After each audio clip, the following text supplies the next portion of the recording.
ኃይሉ ብርሃኑ እባላለሁ። የቶማስ ኢዲኤፍ አባት ነኝ።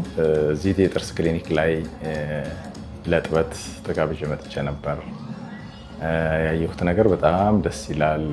ከአቀባበላቸው ጀምሮ ሪሴፕሽኒስቶቹ በጣም ትሁትና አቀባበላቸው በጣም ደስ የሚል ነበር። ከዛም ሐኪሞቹ ተንከባክበው ጥርሴን አጥበውልኛል። ቤቱ ጽዳት፣ ስተራላይዜሽናቸው፣ ቴክኒኩ በጣም ደስ ይላል። ሐኪሞቹ የሚጠቀሙባቸው ማቴሪያሎች ቴክኖሎጂውን እንዴት እንዳሳደጉትና እንዳዘመኑት የቤታቸው ንጽህና ማቴሪያሎቹን ለማየት ሞክሬያለሁ። በጣም ነው ደስ የሚሉት።